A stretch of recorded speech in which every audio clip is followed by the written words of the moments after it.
What is up, guys? Dzeeff here, coming at you with my Team YCS Atlanta deck profile, and you might know me as the very last person on this earth playing Altergeists. You know, most Altergeist players have sort of jump shipped to other decks. A lot of them switched to Sailing Great. That's sort of a similarly styled control strategy, but I'm still on the Altergeist hype train, and in today's video, I want to show you my deck list and talk about why I played this. Obviously, I'm just kind of riding this out until something else changes in the format. Actually, what's interesting is that there's only next weekend this ARG Chicago, and then after that there's we just have like a month where there's no real events. I mean, there's like a PPG event, but that's Easter weekend, so I can't go to that. But overall, I'm excited because in May we get Dark Neostorm, which brings Manhunt, which is a very, very powerful trap card. It's basically a mind control, so you can just steal your opponent's monsters. That'll help out this deck a lot. But I actually think Altergeist has some merit to it, and we started off the day 3-0 and beat one of the best teams in the room. I actually beat Ryan Levine, who is a Worlds competitor and one of the best players in the game, someone I really admire, and I beat him fair and square. I didn't really use the floodgates. I guess I drew a secret village, but he was playing the Sekka's light build, so it didn't really matter. And overall, like, I think this deck is pretty strong, and we would have been 4-0 against the team that got 4th, I believe. That was who we played in round 4, the really, really strong team with Andres Torres, and even Galley was on that team. And I just punted a game against Andres because I drew like the exact perfect hand that I needed with like Impermanence and Ash Blossom and Multi-Faker. And because my hand was so good, I just like forgot to play well because I was just so excited that I thought I was going to beat like one of the best players from Central America. And yeah, because of that, I misplayed, and I just really squandered my resources, and I wasn't able to win that, and then I lost game 3. Really disappointing. But overall, I felt that if we would have won that round 4 after coming off beating one of the best ARG teams there, and then coming off of beating one of the best teams there from Central America, I think if we would have done that, we might have actually just rode that out to victory, because we were pretty hyped during those moments. But anyway, I think that Altergeist is really interesting right now. Against the Thunder Dragon list, you can actually just kind of play your deck like a normal trap deck. You don't necessarily even need floodgates to beat that deck, and that's kind of like the deck's best matchup for some weird reason. I'm not saying like this deck always has a good like combo matchup. Usually it doesn't, but the new Thunder Dragon decks, they're only ending on Goliath, Colossus, and Hot Red, and the only one of those that matters for my deck is the Hot Red. Like, they used to end on Zombie Sign Hot Red, which is a lot harder to deal with, but because the Goliath is what they're going for, which is good against most of the meta decks, this one can actually compete a lot better just because it doesn't care about Goliath. It doesn't really care about Colossus either. So actually, the Thunder Dragon matchup got a lot easier, and then against Salads, you just kind of play like a normal trap deck as well. You just kind of play like a value matchup. The only matchup that's like really down to floodgates is Striker, which is really disappointing because that matchup used to be a lot easier, but these days they're just playing so much stuff. Prangatobs really changes that for the worst for Altergeist players. But anyway, I still like this deck, and this next weekend will probably like the last tournament I play it, because I don't know, it's like that month gap, and then we'll see where the format's at when Manhunt comes out. But anyway, 3 copies of Marionette, 3 copies of Faker, 3 copies of my Luseek, I mean, obviously, 2 copies of Silk, and 1 copy of Concrete. Man, I drew this card. I like hard drew this card for turn a lot. There was like, I think the worst hand that I drew the entire tournament was 2 Secret Village, 1 Concrete, and 2 Ash Blossom. But overall, I felt the deck, I mean, this is the ratio that you guys are familiar with. I won't spend too much time talking about that.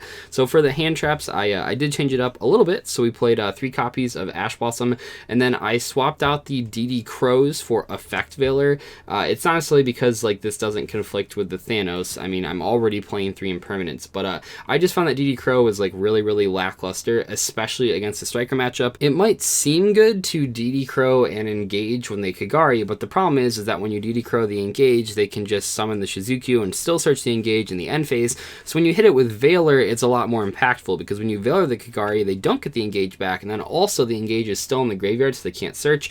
Against the Salmon Great matchup, it's about the same, but against Thunder Dragons, this card is so much better. You can hit the Summon Sorceress, you can hit the Skull Dread is like the big win condition of that deck. A lot of times they just like throw all their cards into a Skull Dread, and if you can Veiler it, because they do it because it's safe most of the time, because a lot of times you can't Ash the Skull Dread because they chain block it, but the Veiler you can just do whenever, so that's like really cool. Overall, this card was very, very good. It also works against Denko, which is kind of neat. And then I played 2 copies of Thanos as well. I'm like conflicted on this card. I know I said it was really good in the last last profile, and I think what's hard about Thanos in particular is that it never like wins you the game, right? It's really hard to evaluate a card like this. You're not negating anything, you're not really interacting with anything, so it's really hard for me while I'm in a tournament to sort of keep track of what my hand was before this card and what my hand was without this card. I think that, I mean, I can just say that every single time I summoned this, it made my hand a lot better. I felt like I was drawing the floodgates a lot more against strikers. I felt like I was drawing my Lucic a lot more. It's like the most important card in the deck.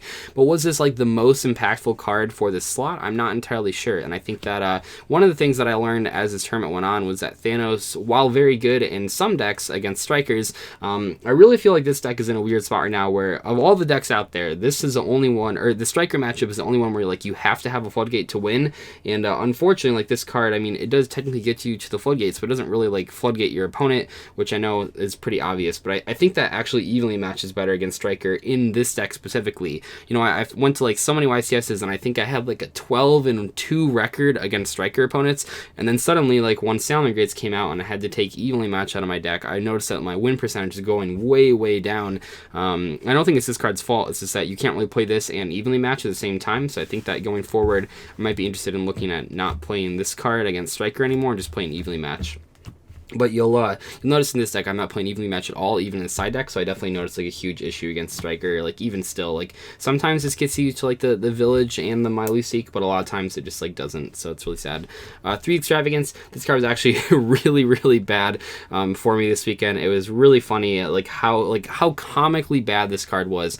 There were so many times where like my hand would be pretty decent actually. It would be like an Altergeist monster and like an Ash Blossom, some other random cards, and I'm like, okay, this card will be perfect. And then like I activate this and I would draw like the exact same like Altergeist monster I already had, and also like another copy of Ash Blossom. I'm not even talking about this thing getting negated, like just in general, like resolving this thing a lot of the times was not very good. It was like the worst this card has ever been. I think it's just like up to variant. I did cut the trap count down a lot, and I think that I definitely noticed that as I was playing my games. There were several games where I just didn't have a trap card, and it really hurt me. So I think I got to up the trap count a lot. I think there's only like 15 in this deck.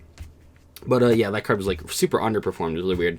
And then 3 Village, so I upped it from 2 because yeah, just after the regional where I went 2-2 against striker opponents, I just kind of realized that like the worst matchup for this deck somehow is striker, even though it has Secret Village. But I feel like of all the matchups, and I know I've said this a couple times, but it is very important. I feel if you're gonna play this deck, of all the matchups, you need to have a floodgate against striker. It's so hard if you don't have this card. And I think the other matchups are like mostly fine, just playing normal traps because they have a lot of monsters. But Altergeists can't really like deal with a lot of spell cards. Like you can summon Hexia, but a lot of times they have the multi-roll anyway. So if you can get them in like a simplified game state, it's good. Otherwise, just like draw Secret Village and win. But I don't know, it's getting hard out there. But luckily, I will say one of the things I'll mention in the side deck too is that I watched a lot of the profiles from the YCS, and like people are just like cutting everything from their side. Like people are just cutting Red Reboot, people are cutting Evenly Match. Maybe they're all playing like 2 Prankatops. So I think that this deck is getting better as time goes on. I think I can probably cut Wiretap from the side, which is kind of cool. We have 1/1-for-1. This card was probably the best card in my entire deck. This so overperformed, it's not even funny. Like I almost want to play like double summon as like an extra copy of 1/1. This card was so strong. Like it lets this deck do things it's not supposed to be able to do. You are not supposed to be allowed to summon Hexy on the first turn. You're not allowed to summon 2 Lucics on the first turn. This is just like so strong. It's actually crazy. 1 Super Poly, this card was super weak. I don't know why. I think it was just because when I played against Salamangreats and Thunders, I didn't draw this card, but when I played against Striker, I did draw this card. When I played against Frogs, I drew this card, and I think that's why this card felt so bad. But I mean, overall, like it's good in theory, but I think it's probably just not worth main decking. It's also particularly not that great when you go first, which is kind of rough because I feel like this deck, I think I like over-tuned it a little bit. I thought if I went first, I'd probably just like win, but a lot of times I just didn't draw enough trap cards. So I think that like cards like Super Poly, not necessarily Super Poly, in particular, but cards like Super Poly where like they're not good going first, really, what if I have too many of those in my deck, like the hand traps and Super Poly and stuff like that, it really makes the going first strategy a lot worse. We had 2 copies of Spoofing. You know, I kept mentioning this card was like the worst, the what is it, the worst best card in the deck, and it really is. Like, this card just keeps getting worse and worse. There's so many Ash Blossoms out there now. There's so many MSTs out there right now, and I found myself siding out 1 or 2 or 3 in a lot of matchups. So I just cut it to 2. Didn't even notice a difference at all. It was perfectly fine at 2. So I think for now, because like the deck's already 41 cards, if I need to just keep making space for things, just playing 2 of this is fine. Maybe someday if like other cards in the main, like if hand traps suddenly become way worse and I don't need to play them, then I'd play like 3. But overall, I didn't notice like a difference at all by playing 2 copies. It's very similar to actually Altergeists Protocol. Obviously, you can search this card out, but I played 3 of this a lot. Like back in the day, I used to play 3 of this just because I wanted to draw it. But like honestly, like the difference between 3 copies and 2 copies is like so minute. I barely noticed it. And then 1 copy of a Manifestation. Worth mentioning that you can't really play this like going second like ever. It's just way too slow against like all 3 of the top decks are so fast. You just need to like immediately answer their board, and Spoofing is like a value card over time, but if you don't live that long, then like it doesn't actually work. We have 3 copies of Impermanence, just absolutely ridiculous. Even with the Thanos, like it never conflicted. I drew Impermanence Faker more times than I have in the past, which I guess made up for the fact that the extravagances that I activated were so bad. But overall, I mean, this card's really, really strong in this deck. I see this card as like kind of going out of favor for a lot of decks. Striker players seem to still be playing it, but like the Thunder Dragons players aren't going to play it because they want to play Sekka's Light, and the Salamangreat players seem to not be playing this card either. They just swapped it out for Veiler. But overall, in this deck, it's way too, like if you do this and you Faker, it's like so good. And then the other choice I made is these 2 summon limits. I was debating between 3 summon limit and 2 secret village, or 3 secret village and 2 summon limit, but because the striker matchup is so tough without floodgates, I felt that 2 was fine. It was like okay. I think I just played 3 of both. This card is actually pretty decent against striker. I know that sounds crazy, but what you can do is they summon Ray and then they summon Kagari, and then you flip summon limit, and then you can like do whatever you want to the Kagari. You can like protocol the Kagari, and then like they can't bring back the Ray. It's really strong. So this card's actually just like pretty good against striker going first. Not so good against striker going second, but it's a pretty good card. Then we have 2 Strike, 1 Judgment, and 1 Order. These cards are all really solid. Strike is particularly good against Striker because it stops like the Ray from being summoned. This deck has a pretty tough time dealing with Ray. That's it for the main deck, though. 41 cards. It was like okay. I felt that there were like some changes that I could make for the YCS in Chicago, or not the YCS, the ARG CS in Chicago, and that's kind of one of the reasons why I'm so excited to have like 3 events in a row like this, because I can make like small changes to my deck, and hopefully at the ARG it'll go better than this tournament. I just feel like I keep improving the list, so it's kind of cool to make to go to so many different events and just make small changes each time instead of having to make big changes after not playing for like a month. 3 copies of Hexia. This is like the exact same deck I've been using, so I'm not going to explain like anything. 2 copies of Kildoga. You'll probably never make it, but if you do need to make it, you'll probably really need it.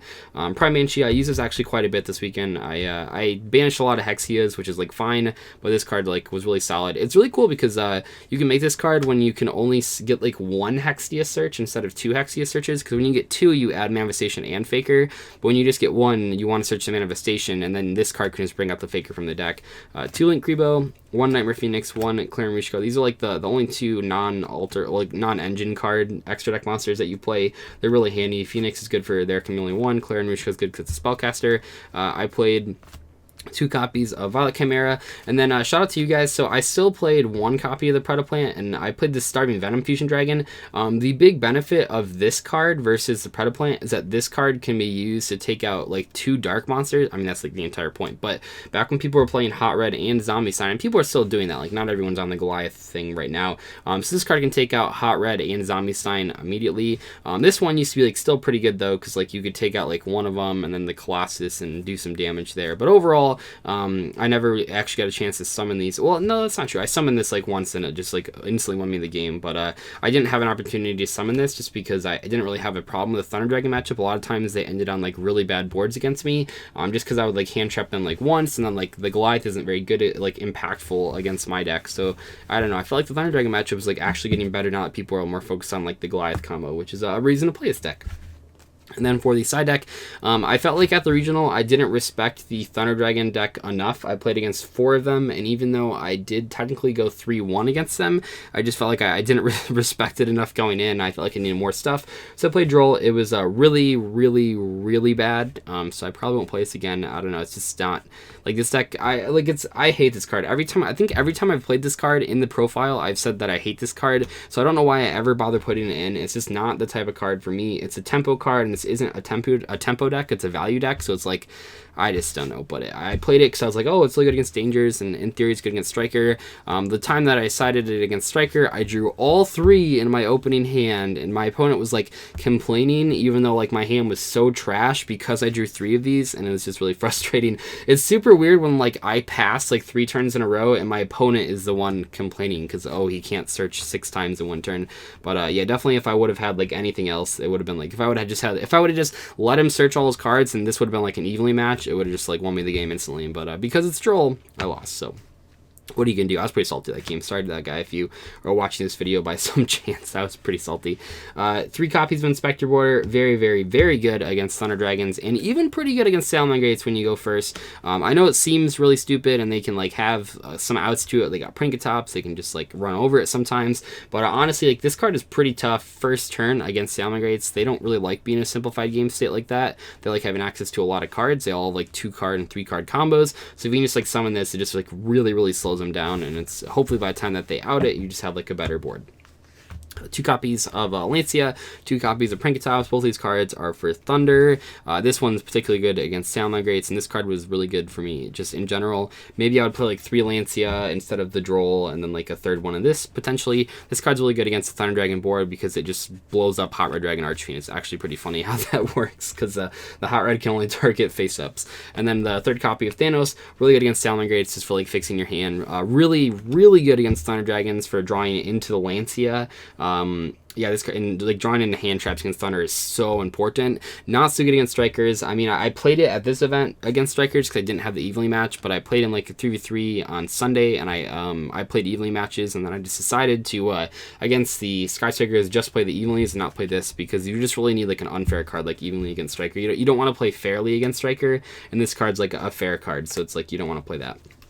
And then 3 copies of Wiretap, the 3rd copy of Summon Limit. This will be in the main deck. And yeah, I think I cannot play this card. It was funny. I don't know if you're watching this video, but there was someone, I think he like jokingly said it or maybe like meanly said it, but he just like asked me like, hey Dzeeff, how many times have you lost the evenly match today or red reboot? And I just said 0. And he was like, the look on his face was very surprised. He was like, oh, really? But yeah, no one red rebooted me. No one evenly matched me. And looking at all the lists, like it makes sense. I know that the like the Aaron Furman and the Jesse Cotton and the Sala list for Thunder Dragons, they played Red Reboot, 2 copies in the side deck, but all the other lists just cut that card, and Skystrikers aren't playing it, and Salamangreats aren't playing it, so I think that I can safely take this card out of my side deck. I know it sounds crazy, but this is kind of what I was talking about in that Altergeists video where I was talking about why this deck isn't good anymore. I mentioned that like as time went on, people would just take those cards out of their side decks, and that seems to be happening more and more, so I think maybe we're at the point where I can, at least for the ARG, test out not playing this card, and just that opens up a lot more space. There were so many other cards I wanted to try out, but because I felt like I was forced to play this card, I just had it at my side deck. But now that everyone's not playing those cards, or most people aren't playing those cards, I feel like I can safely take this out and play some other tech choices. But overall, that was my experience at the 3v3 YCS. Really fun tournament. I felt my list was pretty good, probably one of the better Altergeist lists. I know a lot of people just stopped playing the deck entirely. I'm still holding out hope. Hopefully the ARG goes better. But anyway, thank you so much for watching today's video. Goodbye.